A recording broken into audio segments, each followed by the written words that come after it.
Olá, plantoides!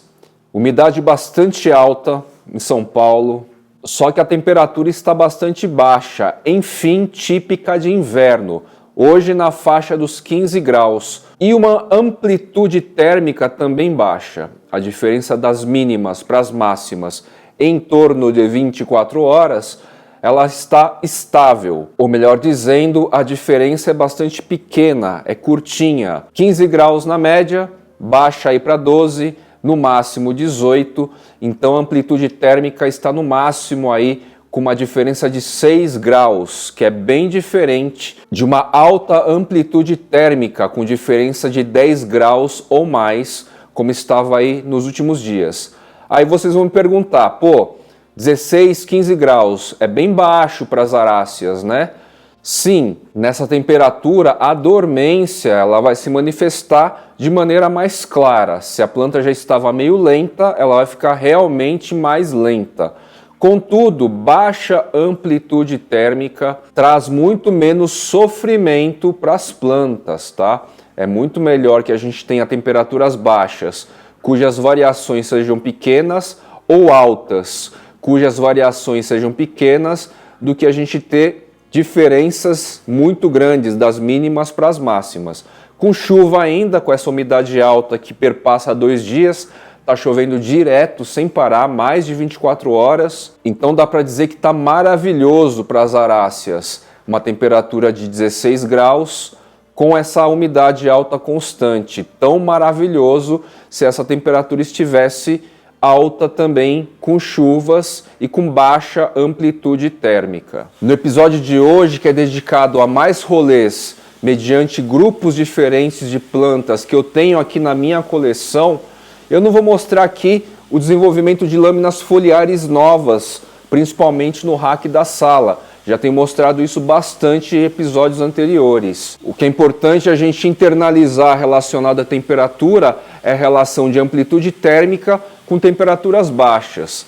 16 graus, 17 graus para as aráceas, para clima de subbosque, em biomas de Mata Atlântica, que tem altitude em muitos casos, é excelente, tá? Normalmente os hábitats de antúrios exóticos, colombianos, equatorianos, peruanos, você vai ter lá uma altitude e, consequentemente, uma temperatura mais baixa do que a gente considera quente, tá tudo bem, desde que a amplitude térmica, a variação das mínimas e das máximas, se mantenham próximas da média. E mais uma vez eu acentuo aqui, aproveito a ocasião de frio para mostrar a diferença entre amplitude térmica e baixa temperatura. Começando o episódio de hoje destacando aqui, ó, a Licuala matanensis variedade paucissecta.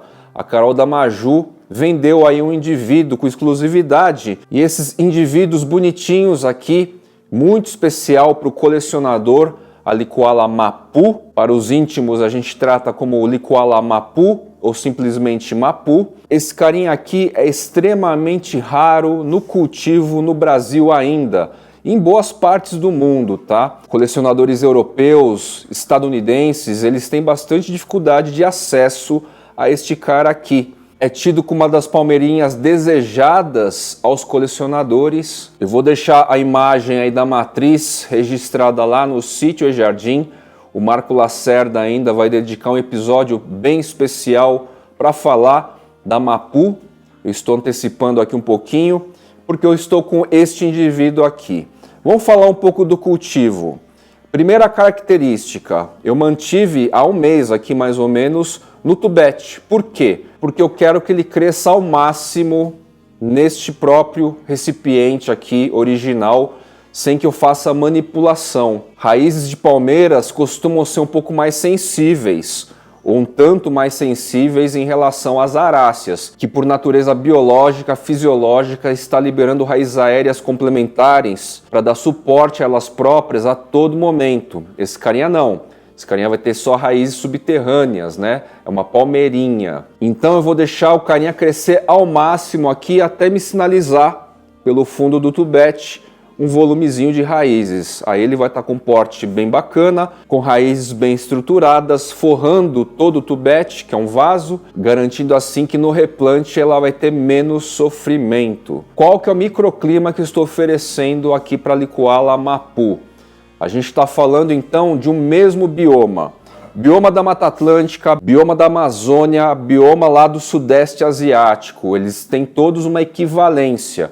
Subbosque, a gente vai ter alta umidade, uma baixa amplitude térmica, seja em áreas mais altas e frias, montanhosas, seja em áreas mais baixas, como na Amazônia brasileira. E a umidade alta estará prevalente, constante. Muitas chuvas aí nessas áreas equatoriais, tropicais. Com isso, substrato sempre úmido para o molhado na área de várzea, aqui na estufa úmida, é isso que a gente entrega. Hoje, mesmo estando frio hoje, daqui a uma semana ou mais, eu vou manter o sistema de aspersão numa rotina igual, não vou mexer absolutamente nada, tá? E é lá que se encontra a Mapu, em meio às outras aráceas, recebendo também bastante umidade nas folhagens. Para um mês e pouco que ela está aqui, ó, não há marcas nenhuma de ressecamento. Eu consegui transicionar perfeitamente lá do hábitat original, nas estufas do sítio e jardim, para cá, nas mesmas condições, muito semelhantes. E isso que é importante, microclima. Mais uma vez, o fator umidade aí sendo bastante presente e determinante para a qualidade de cultivo. Tem gente que insiste e quer tentar mudar, e tá tudo bem. Vocês vão notar aí, em 99% dos casos, alguma alteração aí, algum sofrimento. E também, num caso ou outro, você pode ter sorte e o indivíduo em si, todos feitos por semente, eles podem resistir super bem aí. Mas é exceção. É uma variabilidade genética inerente a um indivíduo específico, afortunado. O crescimento da Mapu é bastante lento, tá? Lento em relação ao que a gente tem de referencial padrão aráceas, tá? É muito mais lento. Sobre o porte aqui da Mapu, ela é uma palmeirinha pequena, muito interessante aí para a gente pensar para o indoor também. O sistema de iluminação que eu entrego aqui para os Anthuriums vai funcionar perfeitamente para a Mapu também, mesmo microclima, mesmas condições de hábitat original. Se eu deixar ela em cima do balcão aqui, ela vai crescer e vai se desenvolver e no máximo ela vai atingir o porte aí, as pontas das folhas maiores vão alcançar aí as pontas das folhas do Philodendron subastatum aqui, como a gente pode ver. Então, para contexto indoor, é muito interessante essa planta. Não é das plantas mais baratas da atualidade, porque o sistema de produção é muito lento, para frutificar demorou anos, para germinar demorou mais alguns anos para atingir esse porte. A gente tem muito pouca quantidade, então são lotes aí extremamente exclusivos, mais ou menos aí como são exclusivos os Pulazan, Nephelium rambutan aqui, já memorizei a ID. Mas no caso aqui então a gente está falando da Licuala matanensis variedade paucissecta, mais um carinha interessante aí para compor com o nosso subbosque, com a nossa coleção de subbosque. Aráceas, begoniáceas, piperáceas, grupo das samambaias, grupo das orquídeas, cactos de umidade como Rhipsalis, pseudo-Rhipsalis, óias também, as óias curtem. E a partir então desse carinha a gente vai dar esse rolê para conhecer alguns outros grupos que eu tenho aqui. Não mostro há bastante tempo, mas eles estão aí se desenvolvendo. Bora lá! Aqui, gente, para vocês terem a referência, então, do clima, muito molhado, né? Iluminação filtrada. Tá frio hoje, mas baixa amplitude térmica. Já muda tudo. E aqui, ó. Tá aqui a mudinha da Licuala matanensis variedade paucissecta, tá? Lembrando que eu deixo um sistema de adubação aqui, cote bocache sobre o substrato e Monstera Lab. Mesmo padrão.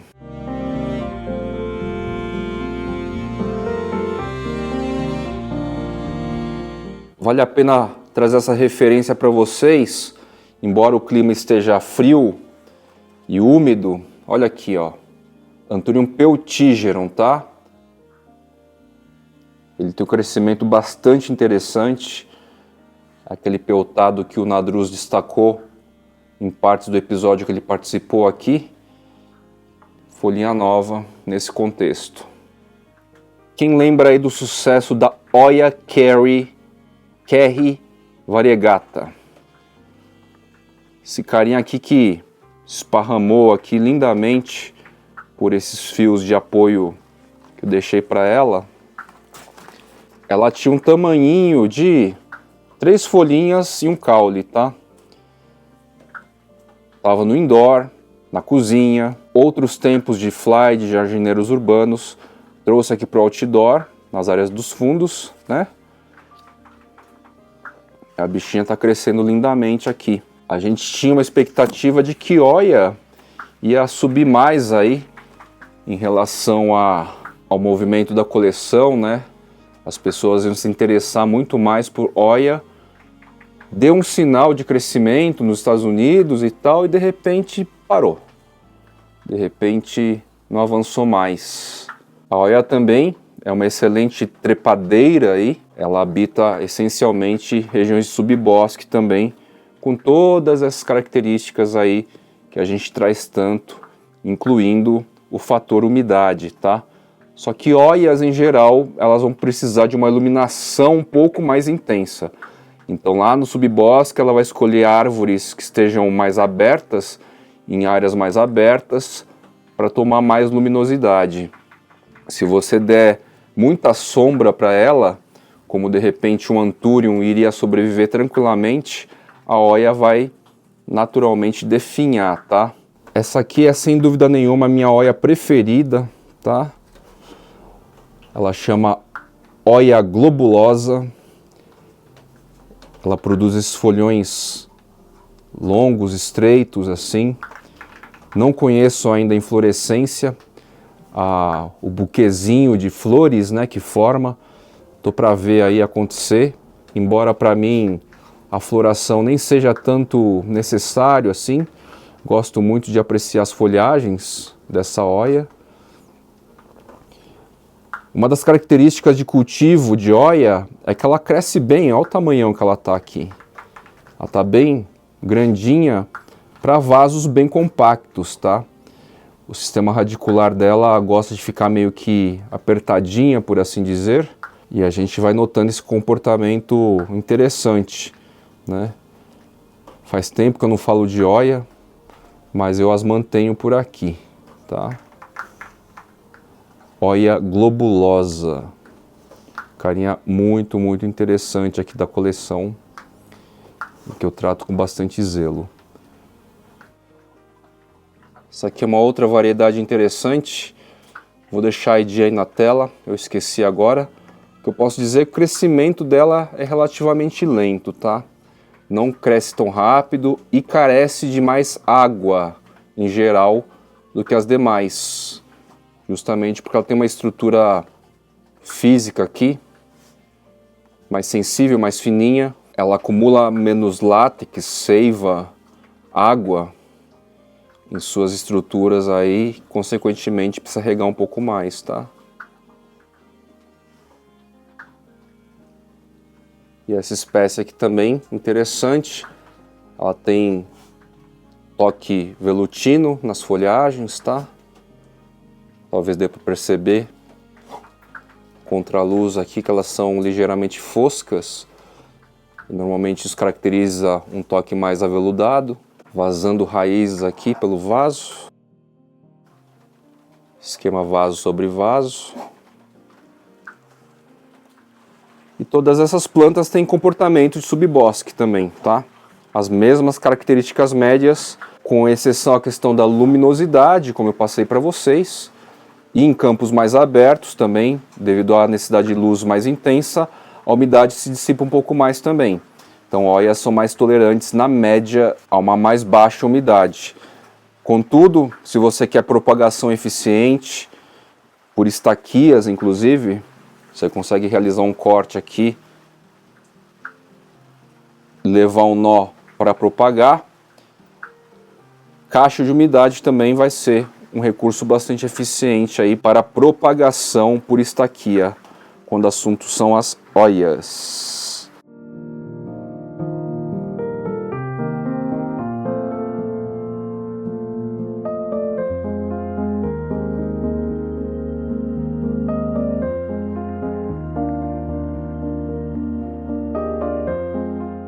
Falar um pouquinho das begônias também.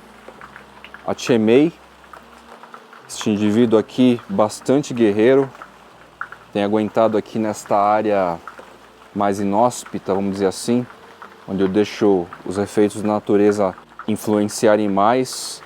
A gente tem tido muito pouca chuva, né? Hoje é uma exceção, até no frio me dá prazer tomar uma chuvinha aqui, como vocês podem observar. A Chemei aqui é uma guerreira, tem aguentado bem aí as adversidades climáticas, né? É uma planta bem bonita. A gente tem aqui uma begônia de croa. No meu caso aqui ela perdeu as máculas, né? Mas eu consigo reconhecer bem a espécie a partir da floração, né? Ela entrega aquelas flores laranjas, bem vistosas, bem contrastantes assim. É bem legal também. Uma begônia bastante interessante sob o aspecto das flores, né?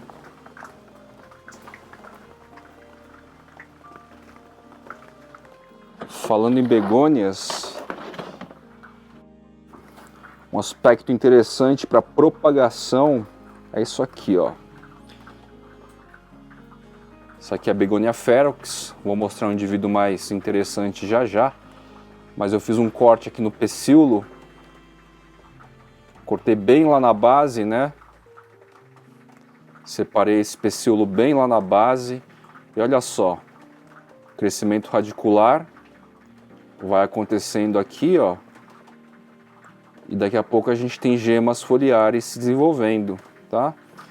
Isso acontece porque no pecíolo das begônias e muitas vezes nas próprias folhas, a gente pode realizar um corte aqui, com tesoura mesmo, depositar numa cama de esfagno aqui, né? Numa caixa de umidade. A gente vai ter a concentração do que a gente chama de células meristemáticas. Os meristemas são células aí que vão assumindo funções diferentes. Essas células percebem que tem uma condição aí de desenvolvimento e elas produzem então raízes ou gemas foliares, tá? É o que está acontecendo aqui. A gente costuma ter essas células meristemáticas nos caules dos antúrions, dos filodendrons, né? E é isso que promove o desenvolvimento. Aqui eu estou com a Begonia ferox, a Begonia subácida e a Begonia nelumbifolia. Nessas mesmas condições aqui, ó. Eu basicamente encosto só os pecíolos dentro das caixas de umidade e aí você dá estímulo climático para essas formações de raízes e futuramente gemas foliares. Então, compartilhando espaço aqui com plântulas de antúrions. Aqui tem o Anthurium Papiliolaminum regardens com pedatum, tá? E aqui a gente tem X alto fluminense. Aqui está uma mudinha da Begonia subácida. Este clima mais ameno para as begônias é muito mais aprazível, tá? Muito calor para elas não é tão legal assim. Umidade alta com certeza, mas esse clima mais ameno, sem amplitude térmica, é muito legal para elas, tá? Begônia é um desafio de cultivo para mim, pelo menos. Embora eu tenha mais casos de sucesso do que fracasso, eu particularmente acho mais difícil cultivar begônia do que Anthurium, tá? Aqui a gente está com uma muda de Begonia ferox. Fiz uma muda a partir de rizoma, né? Ela tem essa característica, rizomatosa. Uma planta bastante interessante, bastante distinta, com essas características de tricomas tectores nas lâminas foliares para captação de umidade, né? Parecem uns espinhos, mas nem pinicam, nada disso. Eu estou pensando seriamente em mandar para a live, para os membros de todas as categorias, esse carinha aqui. E vejam só como a antocianina, as cores vermelhas, se fazem presente em caule, pecíolo, face abaxial da lâmina foliar. Tudo isso acontece basicamente pelo tipo de cultivo. Um sistema de iluminação aí bastante forte, por assim dizer, bastante intenso, mais do que supostamente ela precisaria, mais do que ela recebe em hábitat original, tá? Uma begônia chinesa, inclusive. A gente tem áreas tropicais lá na China, tá? Muito legal essa begônia. Tá aqui uma begônia que eu gosto bastante. Ela já é mais comum em cultivo aqui no Brasil. Begônia nelumbifolia. Ela tem essa característica de ser peltada também, né? E é uma planta relativamente fácil de cultivo, tá? Ela gosta mais de sol, ela é mais tolerante a baixa umidade, substrato inclusive pode dar uma secada boa. Boa parte das begônias curtem aí um substrato que seca e depois se restabelece úmido, né? Tem lâminas foliares interessantes, assim com veios avermelhados, pecíolos pilosos, tá nascendo mudinhas aqui na lateral do vaso. Ela fica bem robusta, essa begônia. Ela nem atingiu ainda o porte máximo que ela alcança, tá? Ela fica bem grandona mesmo. Ela é bem presença, assim. Obviamente ela tem características de begônia, todas as fragilidades inerentes à família, né? Em comparação às demais aí que eu tenho mostrado, essa aqui não precisa de caixa de umidade, por exemplo.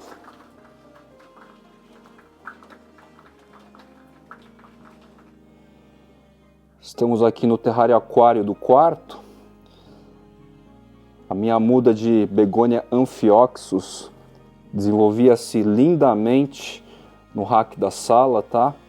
Só que em uma virada aí de clima, amplitude térmica de novo, ela fungou muito rápido, quase perdi. Consegui resgatar lá pequenos caules e estruturas não contaminadas, trouxe aqui para o terrário aquário e consegui resgatar, tá?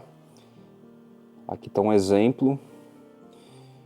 Begonia amphioxus foi um carinha que, num período específico aí, virou desejo de muita gente.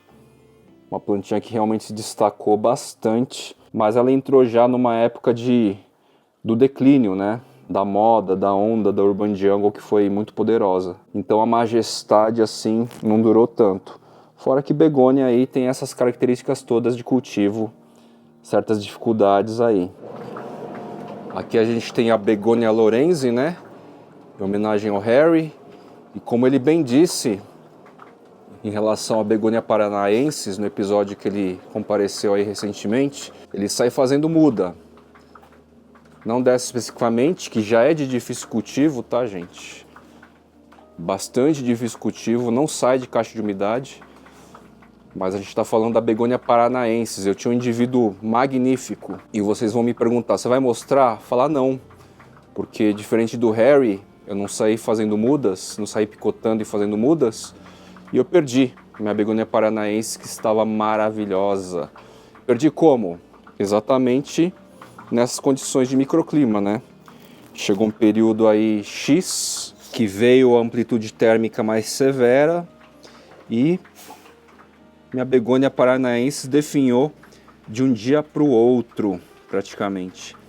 Essa aqui não é ela, não sei a espécie, não me lembro da espécie. Quem souber, inclusive, ajuda aí nos comentários, por gentileza. A gente tem aqui indivíduos da Begonia luberzi, nativa, também de dificílimo cultivo, fiz umas mudas que inicialmente estavam indo super bem, mas bastou entrar outono e inverno, enterrar aquário e elas definharam bem. Estão vivas ainda, mas as mudas mesmo que eu realizei a partir de cortes dessas plantinhas aqui ficaram bem feias agora. Uma nativaça muito valiosa, muito interessante aí para nossas coleções, tá? Só que são esses pontos. O clima agora, mais frio e úmido como está hoje, está muito melhor para elas do que em épocas de primavera e verão aqui em São Paulo, tá?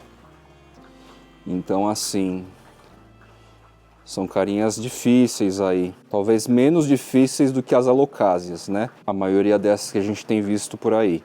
Tem algumas alocásias, algumas exceções aí, que a gente vê bastante no J. Pompeu, né? Que são muito adequadas aí para cultivo externo, toma sol, são rústicas, tá? Mas a maioria das ornamentais que a gente vê por aí, elas são mais dificinhas.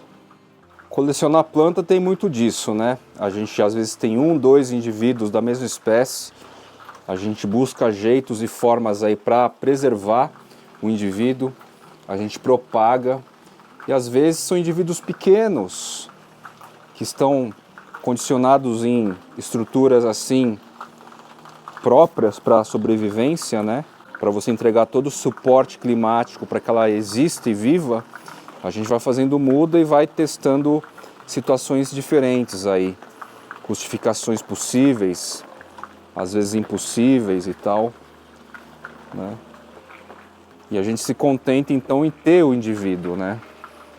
Ó, essa Solimutata que já é bastante comum em cultivo, seja por pecíolo, por folha ou por caule, a gente consegue propagar a partir desse singelo indivíduo aqui, dividindo o vaso com o Anthurium furcatum, a gente consegue, o sentimento de cultivo já existe, e a partir daí são técnicas de propagação aí possíveis para a gente ir perpetuando, né? E mantendo aí em climas não tão favoráveis, supostamente. A Solimutata ela já é mais durona na queda, como a Tchemei, mas mesmo assim, num contexto de begônia e todas as suas fragilidades estruturais, né? Eu acabei não ilustrando com a Locásia o episódio anterior, né? Mas, por exemplo, ó, essa aqui é a zebrina, tem esse indivíduo aqui, que está no ambiente climático aqui mais desfavorável, tem esse outro aqui. Então, algumas espécies, elas são mais justificáveis, assim, né? É muito questão aí do horticultor selecionar também indivíduos mais resistentes, com a genética mais resistente, para trazer para um ambiente, uma situação mais dinâmica, né? Mais mista aí. No caso das begônias aí que eu me referia, elas são muito reativas a climas, né? Climas que não são, ou os climas que são muito favoráveis a elas, elas crescem bem, elas evoluem muito bem. Agora, se de repente você tem uma inversão ou uma amplitude térmica muito abrupta, elas já sentem bastante, né? O que eu quero dizer com isso é que faz parte da visão de alguns colecionadores, não todos, tá? Alguns colecionadores lidar aí com alguns desafios, né? Uma coisa é a gente cultivar um Syngonium Podophyllum variegata, que sustenta aí infinitas adversidades climáticas, bem fora do que ele entende como ideal para ele, e a gente se desafiar a cultivar, por exemplo, um Philodendron patrice, que é mais chato, muito menos chato do que as begônias ilustradas aí para vocês, mas ele já tem aí algumas intolerâncias, dependendo aí do que acontece em relação ao clima natural, né? Não é uma plantinha muito fácil, assim, que vai suportar todas as condições. Então, com certeza, tem colecionadores que encaram esses tipos de desafios e desenvolvem aí em suas coleções estruturas para trabalhar ambiente, microclima. Estou aqui no Anthurium Micheli, olha lá. deixando um breve registro aqui do que a gente entende como lâmina foliar em expansão roxa, que é um dos destaques desse carinha aqui. Aquela inflorescência prematura ainda não deu sinal, supostamente já tinha que ter entrado na antese feminina, talvez venha improdutiva.